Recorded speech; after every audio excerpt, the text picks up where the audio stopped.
À la une au Moyen-Orient.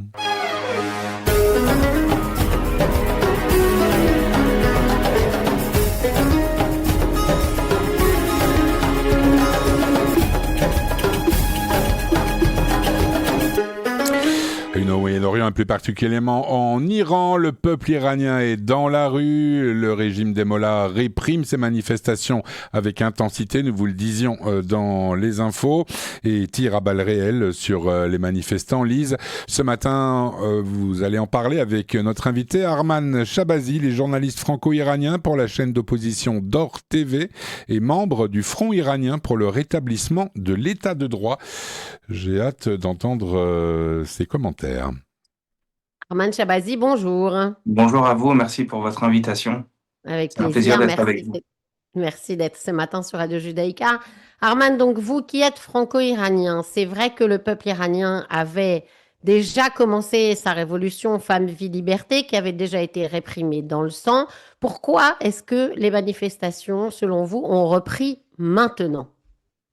Vous l'avez très bien rappelé, Femme, Vie, Liberté, c'était une révolution parmi tant d'autres. C'est-à-dire que durant ces décennies, le peuple iranien n'a cessé que de démontrer au monde qu'il ne voulait pas de ce régime. Il y a eu des paliers différents. Et la révolution Femme, Vie, Liberté, excusez-moi, c'était une révolution culturelle qui a précédé la révolution politique qui est en train de se jouer aujourd'hui. Parce qu'aujourd'hui, ce qu'on est en train d'être témoin, c'est que il y a une incompatibilité entre ce régime et ce peuple. C'est-à-dire qu'ils ne peuvent plus coexister ensemble. Et la question économique, bien sûr, elle est venue comme une sorte de déclencheur parce que maintenant, le peuple iranien ne peut plus vivre décemment et c'est pour eux aujourd'hui une question de survie vraiment. Alors justement, il y a dans ces slogans beaucoup de fois, pas de Gaza, pas Liban, ma vie pour l'Iran. C'est la première fois, Arman, qu'on entend véritablement une revendication du peuple iranien qui ne veut pas que les moyens de la République islamique soient mis systématiquement au service de son projet terroriste, mais plutôt, et c'est normal, on le comprend, au service du peuple pour lui apporter de l'eau, de l'électricité, le minimum auquel il est en droit d'attendre. Oui, exactement. Ça prouve aussi l'incompatibilité du peuple avec ce régime. C'est-à-dire que l'Iran, c'est le 5e pays le plus riche en termes de ressources naturelles. Et ne serait-ce que 50% de cette richesse pourrait suffire largement à au moins la catégorie moyenne qu'elle puisse vivre décemment et normalement. Mais aujourd'hui, les Iraniens ils sont face à un fait, et ce fait, c'est que depuis 46 ans, ce régime est en train de suivre une ligne idéologique pour laquelle il est en train de dépenser des milliards et il est en train de piller toutes les ressources naturelles de l'Iran pour son objectif idéologique. Et son objectif idéologique n'est autre que l'anéantissement d'Israël dans un premier temps, pour ensuite pouvoir aller au-delà et anéantir le monde occidental comme eux ils le présentent. C'est dans l'ADN du régime, cette vision. Et donc, aujourd'hui, le peuple n'est pas dupe, c'est un peuple instruit, c'est un peuple jeune, c'est un peuple qui aspire à vivre normalement. Donc, ce type de slogan, c'est révélateur de cette fracture. C'était d'ailleurs, Arman, beaucoup la dernière fois la jeunesse qui était descendue dans la rue. Est-ce que cette fois-ci, c'est encore le cas? Aujourd'hui, c'est le cas également, mais aujourd'hui, la particularité avec la révolution précédente, Femmes, Vie, Liberté, c'est que les Iraniens, la jeunesse, elle sortait dans la rue pour revendiquer des libertés, pour revendiquer des droits civiques, des revendications politiques. Mais aujourd'hui, comme ça touche le porte-monnaie, ça s'est transformé en revendication vraiment de survie. Et ça touche toutes les catégories. C'est-à-dire que moi, quand j'appelle l'Iran, même ma grand-mère, maintenant, elle est prête à sortir. Parce qu'elle a plus de quoi se laver. Quand elle ouvre le robinet, elle ne sait pas ce qui sort du robinet. Maintenant, en fait, quelque chose qui est au-delà de la jeunesse. Ça touche vraiment toutes les parties de la population, toutes les catégories, et même les cadres du régime qui sont aujourd'hui de plus en plus en train d'envoyer leurs enfants à l'étranger. J'ai compris. Arman, est-ce que justement cette nouvelle révolution, elle est soutenue par les Iraniens à l'étranger? Comment est-ce que la diaspora iranienne peut aider véritablement les Iraniens de l'intérieur à faire tomber le régime? Est-ce que c'est ça le but ou est-ce que c'est uniquement de récupérer de l'eau, de l'électricité et ce qu'il leur faut pour vivre? Non, bien évidemment, le but, et je pense que particulièrement les Iraniens de la diaspora doivent être très vigilants parce qu'aujourd'hui, le peuple iranien en Iran est en train de prouver au monde entier qu'ils ne veulent plus de ce régime et que personne n'a le droit de décider de leur destin. Donc aujourd'hui, les Iraniens de l'étranger doivent se sentir responsables pour être en soutien de la population qui vit à l'intérieur de l'Iran. Et la manière comment ils devraient affirmer ce soutien, c'est justement de les aider à dépasser ce tournant historique et à les aider à ce qu'il y ait un changement de régime et une chute du régime islamique, mais dans un cadre où les Iraniens de l'étranger ne leur prédéfinissent pas et ne décident pas à leur place de ce qui doit venir après la République islamique. Parce qu'aujourd'hui, il est essentiel de savoir que la force de ce qui est en train de se jouer, c'est que l'Iran, c'est un pays pluriel, de courants différents, d'opinions différentes, de modes de pensée différents. C'est ce qui fait la beauté d'une démocratie, c'est sa pluralité.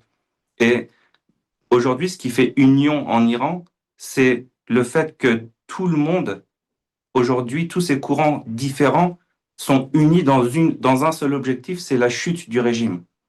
Donc si à l'étranger, les Iraniens euh, décident de prendre parti déjà à une opinion ou à un courant spécifique qui puisse amener à casser cette union, et ben forcément, on va faire les mêmes erreurs du passé. C'est-à-dire que il va y avoir tous les courants différents qui vont sortir dans la rue pour que le régime tombe.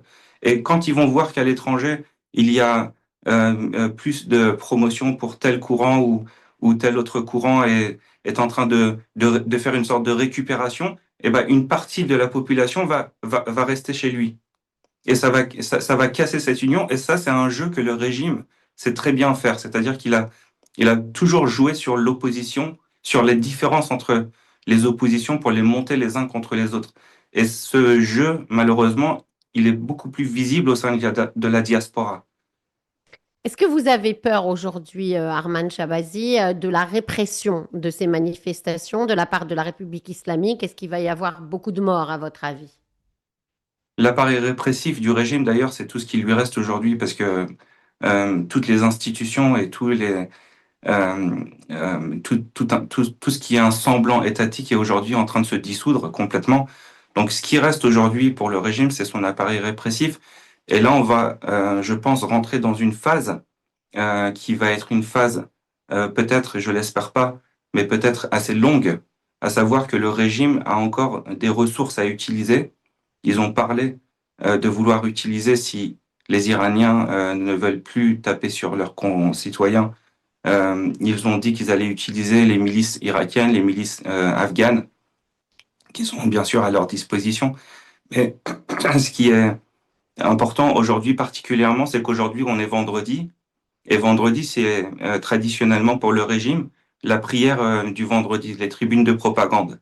Et donc aujourd'hui il va particulièrement se jouer un rapport de force qui va être visible. Il faut être très vigilant. Et ce que j'aimerais dire également, c'est que euh, aujourd'hui, le chaos que l'Iran a engendré touche le monde entier.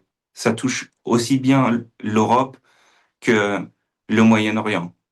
Et euh, si on veut que le monde aille mieux et qu'il y ait beaucoup plus de paix dans le monde, il faut que l'on se débarrasse de ce régime. Ça, c'est une réalité que la communauté internationale a compris aujourd'hui. Donc, ce que j'aimerais dire, c'est que le peuple iranien aujourd'hui, certes, il est en train de se battre pour lui, il est en train de se battre pour sa liberté, mais il est aussi en train de se battre pour l'Europe. Et donc, nous demandons aujourd'hui à ce que les erreurs du passé ne soient plus commises et que la communauté internationale ne laisse plus ce peuple seul face à ce régime comme ils l'ont fait durant la révolution Femmes, Vie, Liberté. Aujourd'hui, nous demandons aux Européens de venir soutenir le peuple parce que les Iraniens ne se battent pas que pour eux, ils se battent aussi pour l'Europe. Est-ce que c'est pas plutôt aux Israéliens, Ahmad Shabazi, de venir vous aider, en tout cas de manière logique, puisque l'Iran est leur ennemi numéro un, et qu'ils sont quelque part plus près, même si c'est tout de même à 2000 kilomètres, plutôt qu'aux Européens? Est-ce que vous pensez que le peuple iranien attend une aide de la part de Jérusalem? Je pense que toutes les aides sont les bienvenues et l'appareil répressif du régime, encore une fois, je le répète, c'est un régime qui est armé jusqu'aux dents face à un peuple qui est main nue et démuni. Donc, même s'ils sont des millions dans la rue, on l'a vu par le passé, ça n'a pas suffi pour briser cet appareil répressif. Et donc, peut-être qu'aujourd'hui, Israël peut y voir là une opportunité pour elle, pour pouvoir se débarrasser une bonne fois pour toutes de son ennemi juré. Donc, c'est important que toute la communauté internationale, à leur niveau, vienne soutenir le peuple iranien en sachant que la, euh, euh, le point commun, on va dire, entre nous, Iraniens, et vous, Israéliens, c'est qu'on a le même ennemi. Et donc, aujourd'hui, les messages, par exemple, que le Mossad envoie en Iran, elle est récupérée par le régime pour, vous savez, le régime, il est maître dans l'art de la manipulation. Donc, ils vont forcément dire que, regardez, les Israéliens, ils sont en train de faire de l'ingérence, et ils vont essayer de faire ce genre de manipulation. Mais ce type de message, à mon sens, n'est pas destiné au peuple iranien, mais c'est de nature à faire trembler le régime, parce que le régime, il sait aujourd'hui que le Mossad, il est à l'intérieur de lui.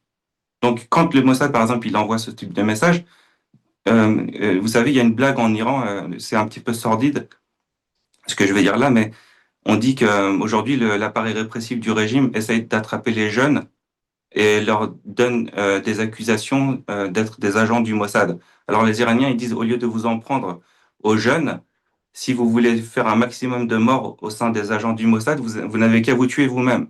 Parce que ils sont tellement infiltrés par le Mossad qu'au moins, s'ils tuent leur propre gardien de la révolution, ils seront sûrs d'au moins en tuer un ou deux. Mais c'est pour donner une image, en fait, pour dire que durant ces 12 jours de guerre, le coût que Israël a porté à ce régime, c'était comme si la population, elle était sortie, par exemple, pendant 1000 jours. Donc, ça peut aider à faire avancer les choses, mais tout en restant vigilant, à savoir que le régime est maître dans l'art de la manipulation et de la propagande. Je pense qu'ils sont malheureusement plus forts que les Israéliens dans la propagande. Et il faut faire attention à ce que ce type d'opération ne soit pas perçu comme une ingérence. Merci beaucoup, Arman Shabazi, d'avoir été avec nous ce C'est moi qui vous matin. Je remercie. rappelle que vous êtes journaliste franco-iranien pour la chaîne d'opposition d'Or TV et membre du Front iranien pour le rétablissement de l'état de droit. Et pour information, pour nos auditeurs qui sont à Bruxelles, sachez qu'il y a aujourd'hui même à Ixelles une manifestation de la part contre le régime des Mollahs qui a lieu de 14h30 à 16h, avenue Franklin Roosevelt à Ixelles, les Iraniens de Belgique qui soutiennent Reza Pahlavi. Bonne journée à vous, Arman Shabazi, et à très vite. Merci. Au revoir.